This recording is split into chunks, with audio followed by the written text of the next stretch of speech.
有關於俄烏戰場，今天我們特別就軍事上面的武器來做一個比較深度的剖析，尤其是俄羅斯的無人機，現在可以透過直接斷訊照樣可以追殺，擺脫由人類來全程操控的這個新功能。等一下就軍事的武器，我們會做一個比較深度的剖析。那另外一方面，大家現在都很重視無人機，烏克蘭的部分則是祭出了它的100架的無人機來閱兵，要來撐場。但是前防長直接吐槽說，正在輸掉這一場俄烏戰事。好，今天我們會做深度的剖析。先來看俄烏戰場的新變化，而且是非常危險的，也就是無人機的重點已經不是大家傳統上認為說，可以飛多遠等等哦。現在的重點是它的遙控訊號，即使切斷，無人機可以自己自主的飛行，然後找到目標之後做攻擊，而且現在已經出現在實戰上面了。尤其我們要來看到的是俄羅斯這個最新的这個無人機被烏克蘭的調查人員發現了呢，在7月6號這一天，俄軍一架無人機飛向了扎波羅熱的加油站，進入到指定區域之後，疑似就自行辨識出了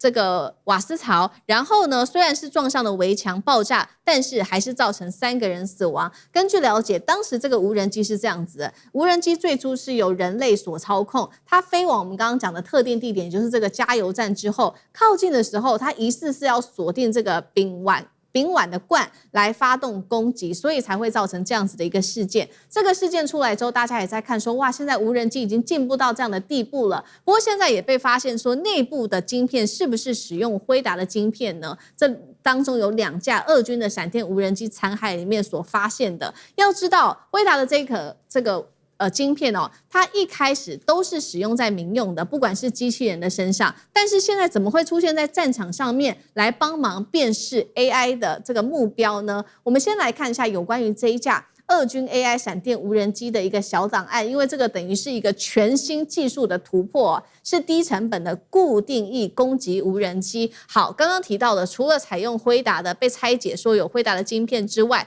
它的主要能力就是可以辨識地形，並且搜索目標，自主選擇它的撞擊點。攻擊方式，它會自己攜帶炸藥做撞擊。最大的威脅是 GPS 跟遙控訊號被切斷，仍然是可以繼續的維持攻擊的。輝達說了，他沒有出售這個晶片給俄羅斯，或許現在是看起來可能是透過第2手、第3手市場的轉售，所以俄羅斯才拿到的。但不管怎麼樣，我們先請幹哥來帶我們看這一款無人機接下來會如何改變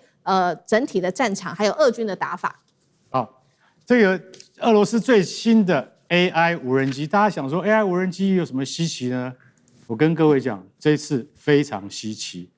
因為《紐約時報》披露，這是第一次使用了 AI 的無人機攻擊，完全交給大腦，就是說人類不介入，讓他自己決定攻不攻擊，這非常可怕。所以為什麼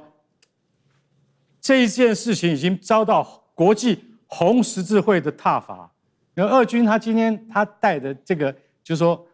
莫尼亞也就是閃電無人機，它是直接飛到了扎波羅熱的一個加油站，然後當時人類已經完全切斷介入，由 AI 的大腦自己決定要不要攻擊。好，我跟各位講，一般來講，不管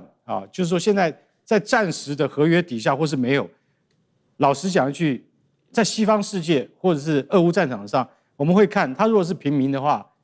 那個無人機會停止攻擊。那他是靠什麼來決定？靠 AI 所儲存的數十萬張的影片啊，比如說他可能會告訴你說，這是有武裝的人，身上有手榴彈，他不斷的告訴你有哪一種手榴彈，他的畫面會不斷的一直篩選，有手槍，有子彈。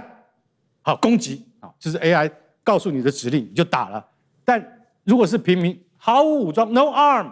在這種情況之下，無人機就會退出。可是這一次俄軍的閃電無人機，它直接硬幹，而且他是一看到，剛剛那個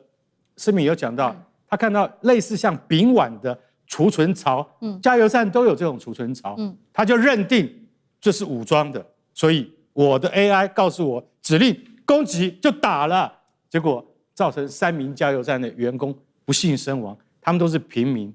所以大家就知道說，這看起來有點像電腦動畫了，以後不會是的。很多人就說，將來魔鬼終結者的畫面真的會出現在真實的生活裡面。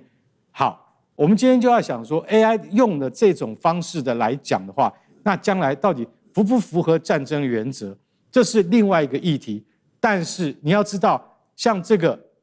無人機在攻擊之後，烏軍去把它的殘骸撿回來，發現裡面竟然有輝達的晶片呢，叫做 Jetson Orin， 就微電腦。它的微電腦竟然是輝達做的。輝達馬上喊冤說：“我沒有我不可能賣給就是雙方打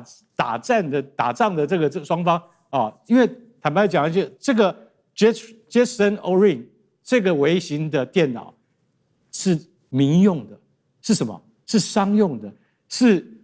那個大學生創作這個比賽裡面可以用得到的那種晶片，所以並不是專門給軍用的。可見得俄羅斯他在壓低成本的時候，竟然可以大量取得像輝達這樣子的晶片之後，轉而成為攻擊型的武器。那就是什麼？那就是戰爭之中，你找到另外一條路，去發展出自己的攻擊行為跟模式。最重要的是，它現在完全由 AI 來取代的話，那將會大大改變未來戰場上的模式跟形態。那其實老實講一句，平民或者是一般的目標，也很容易被 AI 就是說認定是具有攻擊性啊，會有威脅性，它就展開了攻擊，這對於未來的戰爭啊是有很大的影響的。好，這恐怕也會影響到接下來這個俄羅斯它的打法，還有這個俄烏戰爭接下來的整體發展。那另外一方面，當然了，現在呢，烏克蘭看在眼裡，俄羅斯有這個最新款的這種結合 AI 的無人機，他們也非常的強調無人機的發展。所以在最近他們舉行了這個叫做無人機的閱兵，在場上呢，我們看到照片呢，有非常多的武器就一字排開，包括了30輛的地面機器人、9艘的無人艇，還有各型的無人機，近100套裝備公開亮相。閱兵才剛結束，最糗的事情是烏克蘭的前防長直接說了，烏克蘭正在慢慢輸掉戰爭，而且只剩下幾個月可以改變局勢。現在真正的問題，有專家點出說，烏克蘭雖然擁有很多的無人機，但是它很大的問題是它缺人還缺彈。也就是說，它可以靠這個無人機去打俄羅斯的後方啊、補給等等，但是你要守住陣地，你還是要人吧。再加上你現在又缺乏這些攔截彈，接下來會不會這個烏克蘭它就沒有辦法抵擋俄軍來自於這個頓巴斯地區的推進？漢庭怎麼看？就是我們來看俄軍在頓巴斯地區持續推進的原因跟成本啊。就烏軍總司令瑟爾斯基呢，他公布的數據，他說俄軍呢在頓涅茨克方向每佔領1平方公里的土地，平均需要付出超過400名的士兵傷亡為代價。2025年這個數字是120人。2026年第一季度升到316人啊，那部分的西方智庫推算的時候，6月激戰可能每推進1平方公里就要上千人死亡，所以俄軍的進展是很緩慢，而且代價很高。但關鍵是俄羅斯有兵可以填啊，他每月都有3萬到3.5萬的新兵入伍啊，剛好補齊每個月3萬的死傷。可是烏克蘭沒有兵可以填。有20萬的逃兵，200萬必爭，35歲以下的健康男性幾乎耗盡，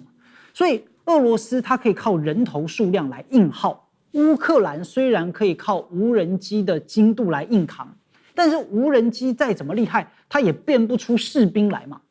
所以無人機擋不住俄羅斯軍隊的推進。第一個最重要的，就無人機它只是一個兵器的倍增器，但不是替代品。無人機確實可以讓現在的步兵、炮兵、防空兵更強，但是它也造不出新的步兵、炮兵跟防空兵啊。那烏克蘭現在的問題是，的步兵數量和質量都雙雙下滑。我們說了嘛，就是逃的啦、傷的啦，然後新兵的意願很低啊，然後防空的彈庫存呢也耗竭了，就愛國者導彈也打得差不多了，重炮也被持續的消耗。所以無人機再怎麼厲害，也不可能讓一個戰壕裡的士兵突然變成10個，然後讓他分身，或者也不可能讓1枚愛國者導彈，然後突然就變成100枚啊。因此，俄羅斯打的是系統性消耗，不是純粹點對點的對抗。那無人機只是其中的一環。那烏軍呢，雖然在用無人機贏得了某一些戰術勝利，但是贏不了這一種系統性的消耗。而且第三呢，這也是要看整個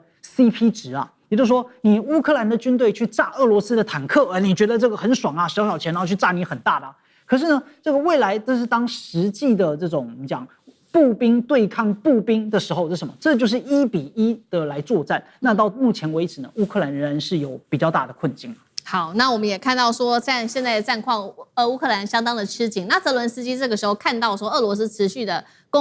狂攻頓巴斯地區，他現在也有一些新的折中方法。他現在最新提出來的是說，要在這邊。他提出停火之外，還要設立頓巴斯自由經濟區。接下來會由歐盟跟北約來參與安全的安排，甚至在討論停火之後，是否這一些軍隊會進駐到烏克蘭呢？那另外一個比較敏感的事情是，美國的 CIA 現在呢傳出密訪莫斯科，同時美方要求烏克蘭不要再攻擊部分俄羅斯的城市了。這樣子一個短暫的停火，會不會實際是幫助俄羅斯繼續的儲備更大的能量，可以繼續進攻？